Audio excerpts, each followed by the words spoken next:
A narrow little space to fit myself in here. Oh, this is not like ideal or perfect, but the window is there and I need the light because my lights aren't here. So I think this is just gonna have to do.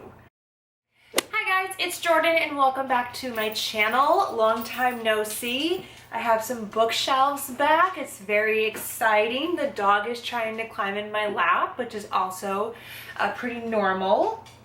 No, it's not about you right now, buddy. So I have finally read enough books for us to have another what I've read recently kind of video and talk about my recent reads for 2024. As with the last couple of years, reading has been quite the struggle bus for me personally. I'm not reading a whole lot, and the things that I am reading I'm not generally loving. I think I need my water. How am I supposed to get out of here to go get that? Spotty, could you get it for me? Excuse me. How do I get in here? Or how do I get out of here? So I can get back in here.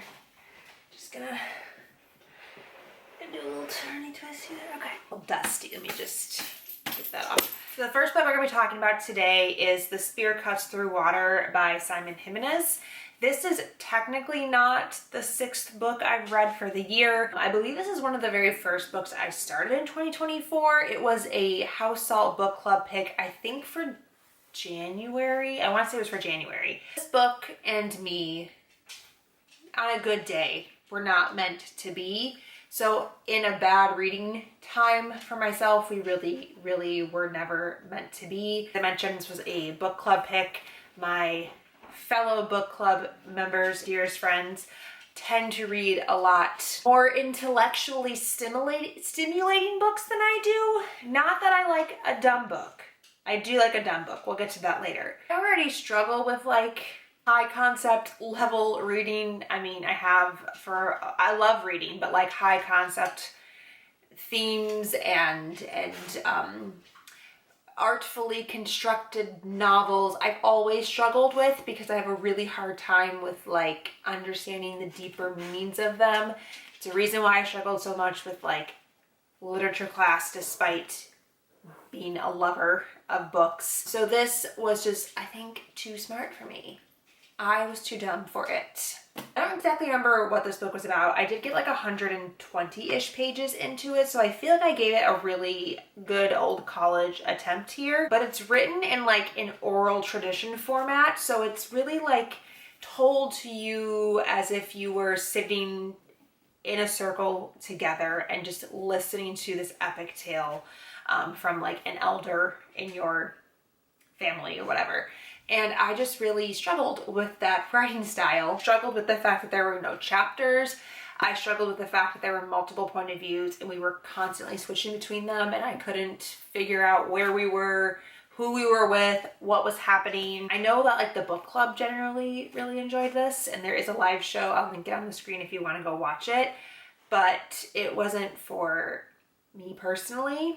Two warriors shepherd an ancient goddess across a broken land to end the tyrannical reign of a royal family in this standalone epic fantasy. I really tried, and I would have loved to have loved something like this, but it wasn't for me. So I DNF'd this at 120. I did not finish it.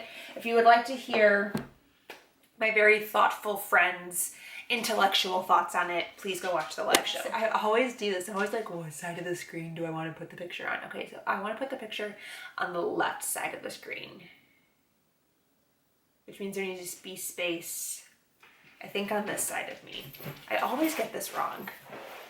The next book that I finished in 2024 was another book pick for book club. That was Crave by Tracy Deonn. This was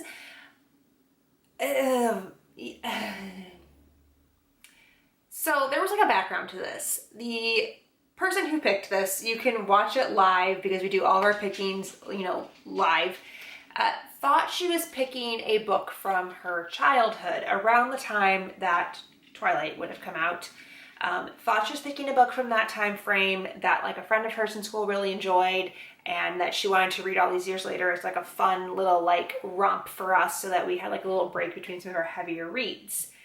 Turns out this was not the book, obviously, because this was published in 2020 that she was thinking of. So we all got to read this for just shits and giggles. just shits and giggles. I had a very fun time reading this book. I would not recommend this book. I know this is like a book talk big fan favorite over there, and it's bad. It's too long. There's no editing in it. It is definitely fan fiction, and I feel like books that were once fan fiction and written into book form like have to be very careful about how that transition happens, because sometimes it's not done well.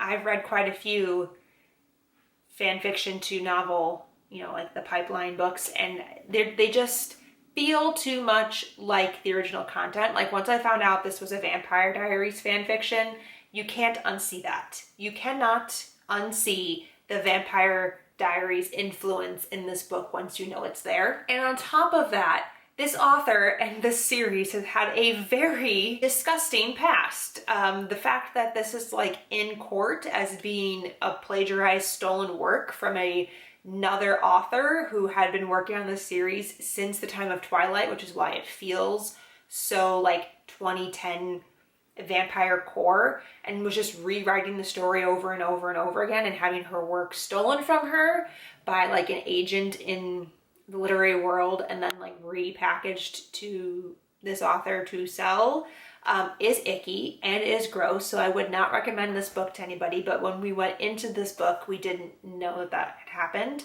And I did read the second book. So like, again, I didn't know at the time that I read either of them that was something that was going on behind the scenes with this author in this series. But again, this is Vampire Diaries fan fiction. Like, this is about a girl who falls in love with a boy, and then she finds out that she's not a normal girl, and then the boy doesn't like her anymore because she's not normal. You know, she's a little special. So then she falls in love with his brother. It is Elena, Damon, and Stefan, and you can't unsee it. Her parents are tragically killed, and she is forced to leave the Southern California area where she's from to go to Alaska to a boarding school that is run by her uncle. And her entire life, she had been kept from this magical world that her family grew up in. So now she's thrust into this magical world, finds out she's also magical. I mean, it is the Vampire Diaries. And it is so 2010, so 2010. And also, these books should have been several hundred pages shorter than they were. I think I had forgotten to mention that for Crave, I gave it a 3.75 out of 5 stars, which is like very generous, but it felt right in the moment. I was like so not prepared when I sat down to do this video. I was just like, let's throw the camera on. The book I read after that was The Familiar by Leigh Bardugo, which was another book club pick for House Salt Book Club. If you haven't noticed, that's the only reason I read books these days. For a long time, the only reason I ever picked up a book was for book club. So this is that next one that I read. I haven't read any of Leigh Bardugo's books outside of the Grishaverse. Brew, I had attempted to read Ninth House, and I didn't get very far into it, maybe got like halfway, and I just could not get into that story no matter how hard I tried. But I have adored her Grisha and Six of Crows series. I read the first book in the one that is after that, the Nikolai duology, but I didn't finish that duology. Okay, I don't know what my camera was doing, but I tried to fix it, so we'll see if it made any difference and if it stops trying to retrieve data. As I was saying, The Familiar. I wanted more romance and more fantasy from a romantasy, but it's not like truly a fantasy because it's supposed to take place during the Spanish Inquisition. I think I said Imperial Spain earlier, and I don't know which one is actually true. It's supposed to also be Inquisition, Spanish Inquisition.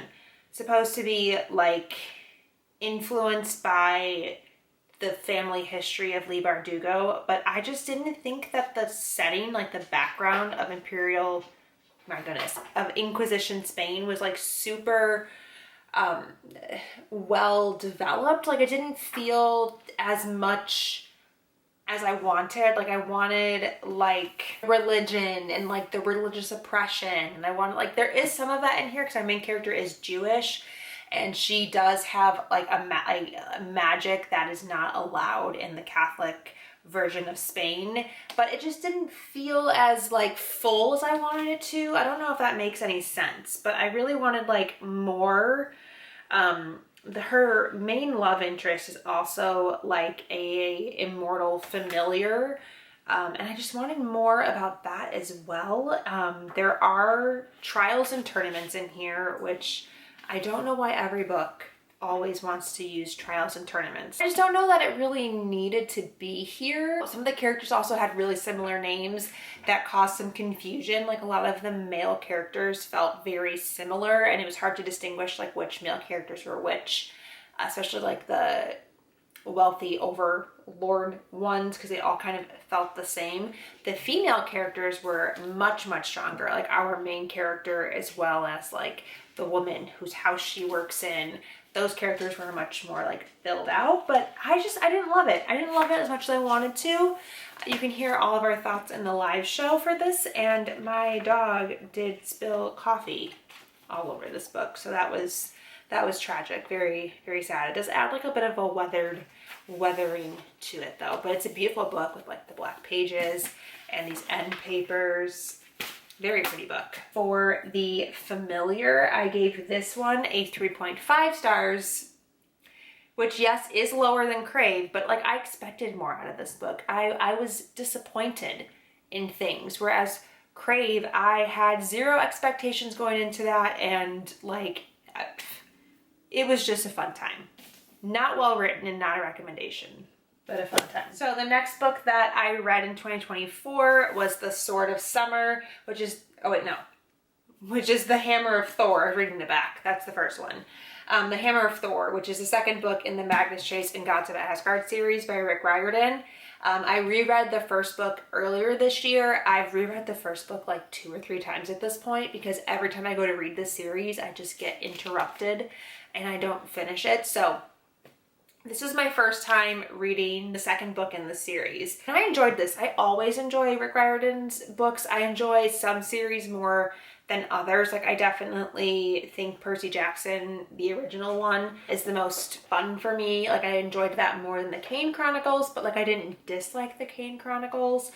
I like Magnus. I like the Norse gods and Norse mythology that we're following here. He is a cousin of Annabeth, if you recognize the name. So there is a little bit of crossover between him and Annabeth's storyline in here. We do get to see her pop up a little bit more, who's a, fan favorite from Percy Jackson. He's a little bit older than the start of the Percy Jackson series. He is 16 here. He also starts the initial story unhoused, living in Boston after his mother passes away. So obviously by here, he's no longer unhoused. He lives in Valhalla with the other Norse demigods, Norse heroes and whatnot. So we're following him as he is tracking down the Hammer of Thor in this one. And yeah, I don't know, I just enjoyed it. I feel like this series has the largest diversity of characters in it. As I mentioned, he was an unhoused teen. And then we also have one of his best friends who is Muslim, lives in a very traditionally Muslim household, has an arranged marriage that she's working through at 16. And then there is a non-binary character who is, I believe, gender fluid. I believe is actually going to be his love interest based on how this book was going. So yeah, there's just a lot of different diversity in this one, which I feel like is, for this age group that it's written for, obviously a very good thing. And then hopefully kids can see themselves represented here. I can't speak if it's good representation or not. I'm in none of those demographics. And neither is Rick Riordan, so it's not the best thing to pick up if you want to hear those experiences, but I'm happy that for a series that is so popular for young kids, that it's showing diversity in their stories. So I enjoyed this one. I will be continuing with the third. I already have it here, but I remembered that these were coming out in conjunction with the Trials of Apollo series. I want to make sure I don't spoil myself for anything, so now I'm diving into this before I continue with this. And this I gave a 4 out of 5 stars. And then the last book that we're going to be talking about today is Funny Story by Emily Henry, which was, shockingly enough, another house salt book club pick. What would you say? Like, what wild. I would have read this regardless though, because I love Emily Henry. This is her most recent release from this year. If you want to hear our thoughts on it, I'll link the live show as well, and you can go watch just all of the house salt live shows because they're a fun time. Just go watch all of them. This one we're following Daphne, who at the beginning of the novel finds out that her beloved fiance Peter is actually going to be leaving her. It said the girl was nothing to be worried about, his best friend Petra, and then Petra was something to be worried about, so he leaves her to go be with his best friend Petra. And Petra also happened to have a boyfriend whose name is Miles, and so Petra left Miles and Peter left Daphne, and then Daphne and Miles were like, well, what the hell do we do now, as our ex-fiance and ex-girlfriend are gallivanting around the world living their best life. So they move in together because he also kicks Daphne out of their house and says, I got somebody else to move in here. They move in together and they live in this very uncomfortable, awkward situation in this tiny apartment in Michigan, of which she has left all of her friends and her job to move there to be with Peter. Peter's just like a real dud. We don't like him. In a way to get back at Peter and Petra, they decide to pretend that they are dating to help get over the sting of seeing these people around town. It's not as heavy or as like soul searching as some of her other books have been. This one's definitely lighter and more of like fun. There are still serious topics and they are still working through these serious things, but it's not as heavy as like Book Lovers or Beach Read by any means. I enjoyed this. I really liked Daphne. She is I don't know if she's an older main character for Emily Henry, but she's like in her early 30s, so relatable. And you know, this guy that she thought she was going to marry leaves her, and she has to kind of relearn who she is as a person, because for the last several years she's enmeshed herself in Peter's life in Michigan with his friends at his favorite spots, doing his activities and his hobbies. And so now she's like, dang, I'm 32. I don't have a house. I don't have a fiance. I don't have anything outside of my job. Like, what makes me me? What kind of things do I like? Do I like going to the gym? Do I like this kind of coffee? Do I like this kind of wine? Do I like anything anymore? And so she's trying to like rediscover the things that she likes in life, and Miles is helping her because Miles is also like a transplant to this town, but he's really embraced it and loves the people there and loves the vibe and like has a great experience there. So he's like, let me show you how amazing this town can be, even though it's not originally yours. And then obviously it's a romance, so you can fill in the blanks there. But I really enjoyed this, and I gave this one 5. I gave this one a 5. So in the moment, 5 felt great, and I love that for me. So that's it. Those are the last 5 books that I read this year. I can actually make a stack because I own 4 of them. That is amazing. Look at me go. I have a stack of books that I can show you in this video. I'm like basically a booktuber again, guys. Look at this. Oh, beautiful. So I would love to know what your thoughts were on any of these down below. And I can't wait to talk to you guys again very soon. If you want to follow me anywhere else on the interwebs, my X handle, I could never, Twitter handle and Instagram are here on the screen. But you can also find me over on TikTok as well. So thank you guys so much for watching. And until next time, I'll talk to you very soon. Bye.